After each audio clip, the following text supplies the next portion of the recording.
حضور صلی اللہ علیہ وسلم کی حیات طیبہ کے آخری ایام میں یہ واقعہ پیش آیا کہ حضور مسجد نبوی میں تشریف فرما ہے، مجمع موجود ہے، اچانک ایک شخص ظاہر ہوتا، شدید و بیاض ثیاب، شدید و سواد شعر، اس کا لباس انتہائی سفید صاف، کوئی اس پر دھبا نہیں، داغ نہیں، میل نہیں، بال انتہائی سیاہ چمکدار، گرد آلود نہیں،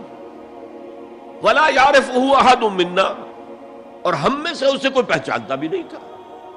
کسی بھی ریت سے خاک سے بالکل آلودہ ہوئے بغیر بال ہیں، تو شاید یہ مدینے کا رہنے والا ہو، تو مدینے والوں میں سے کوئی تو ہوتا کہ جو اس کو جانتا پہچانتا، کوئی نہ کوئی تو گریٹ کرتا اس کو مجمع میں، آؤ آؤ ادھر آ جاؤ، میرے پاس آ جاؤ، کوئی نہیں۔ اور اگر براہ راست باہر سفر سے آ رہا ہے تو کچھ گرد آلود بال ہوتے، کچھ کپڑے میلے کچیلے ہوتے، تو لوگ حیران تھے۔ اور مزید یہ کہ اس نے سیدھا تیر کی طرح مجمع کو چیرتا ہوا حضور کے عین سامنے جا کر بیٹھ گیا۔ اب لوگ حیران ہیں، یہ ہے کون؟ اس کی یہ جرت، یہ جسارت، اور اس طرح دو زانو بیٹھا کہ حضور کے گھٹنوں کے ساتھ اپنے گھٹنے جوڑ دیے اور حضور کی رانوں پر اپنے دونوں ہاتھ رکھ دیے۔ اب سوال کیا، یا محمد اخبرنی عن الاسلام، اے محمد مجھے بتاؤ اسلام کیا ہے؟ حضور نے فرمایا وہی جو میں ابھی آپ کو حدیث سنا چکا ہوں، الاسلام ان تشہد اللہ الہ الا اللہ وان انا رسول اللہ وان تقیم الصلاۃ وتؤتی الزکاۃ وتصوم رمضان وتحج البیت ان استطعت الیہ سبیلا۔ پھر کہا اخبرنی عن الایمان۔ لیکن یہ کہ ان روایتوں میں بھی اس کو روایت کرنے والے بہت سے صحابہ ہیں، عبداللہ ابن عمر بھی ہے، حضرت عمر خود بھی ہے رضی اللہ تعالی عنہما، ابو ہریرہ بھی ہے، عبداللہ ابن مسعود بھی ہیں، کیونکہ ایک مجمع میں واقعہ ہو رہا تھا نا، تو مجمع کے اندر تو بہت سے لوگ سن رہے ہیں۔ اگرچہ جیسے آج بھی ہوگا کہ میں جو بات کہہ رہا ہوں آپ میں سے بہت سے حضرات میری ساری بات سن کر اگر کہیں جا کر رپورٹ کریں گے تو ان کی باتوں میں اختلاف ہو جائے گا، لہذا اس حدیث کی روایت میں اختلاف ہے۔ بعض روایتوں میں یہ ہے کہ پہلے پوچھا اخبرنی عن الایمان، پھر پوچھا اخبرنی عن الاسلام، اور یہ جو حضرت عمر کی روایت ہے اس میں ہے سب سے پہلے آپ نے پوچھا اخبرنی عن الاسلام، پھر دوسرا سوال آیا اخبرنی عن الایمان۔ اچھا، اس کے بعد ایک دو سوال اور بھی کیے، اب میں تفصیل میں نہیں جا سکتا۔ پھر وہ شخص چلا گیا، حضور نے کہا ذرا اس کو بلانا واپس، دیکھا تو کہیں بھی نہیں،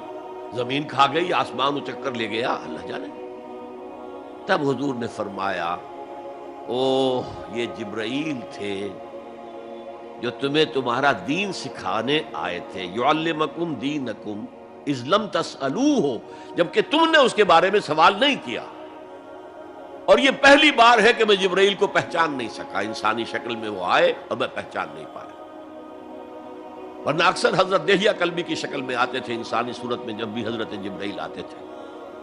حضرت دہیہ کلبی جو ہے وہ بہت ہی حسین جوان رانا، ان کی شکل میں آتے تھے۔ بہرحال یہ اتنا اہم مسئلہ ہے کہ اس کو کلیئر کرنے کے لیے کہ دودھ کا دودھ پانی کا پانی علیحدہ ہو جائے، ایمان کیا ہے، اسلام کیا ہے، دنیا کا نظام اسلام پر ہے، ایمان پر نہیں ہے، آخرت کا معاملہ ایمان پر ہے، اسلام پر نہیں ہے۔ کوئی شخص مسلمانوں کا بہت بڑا قائد ہو، بہت بڑا لیڈر ہو، لیکن ہو سکتا ہے آخرت میں زیرو ہو۔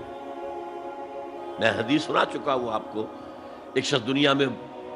شہید سمجھا جا رہا تھا، ایک شخص دنیا میں بہت بڑا عالم سمجھا جا رہا تھا، ایک شخص دنیا میں بہت بڑا سخی سمجھا جا رہا تھا، اور اللہ نے سب کے دعوے جو ہیں ان کی نفی کر دی۔ تم نے جنگ کی تھی اس لیے لیقال جریء کہا جائے، بہت ہی جری آدمی ہے صاحب، بہت بہادر آدمی، کیا کہنے اس کے۔ لیقال سخی، بھائی بڑا سخی آدمی ہے، سخاوت کے دریا بہا دیے اس نے، بھائی بہت بڑا عالم ہے، اس سے علم کا کتنا جو ہے لوگوں کو فیض پہنچا ہے۔ وقت قیلا، یہ تمہارا مقصود تھا، وہ مقصود دنیا میں حاصل ہو چکا، تمہاری شہرت کے ڈنکے بج چکے، اب یہاں تمہارے لیے کچھ نہیں۔ اور پھر اللہ حکم دے گا اور فرشتے منہ کے بل گھسیٹتے ہوئے اسے جہنم میں جھونک دیں گے۔ تو وہ اسلام وہاں کام نہیں آئے گا، بلکہ اسلام کیا، اسلام پر اتنی اضافی خوبیاں بھی کام نہیں آئیں گی اگر دل میں ایمان نہیں اور اس کے نتیجے میں نیت درست نہیں۔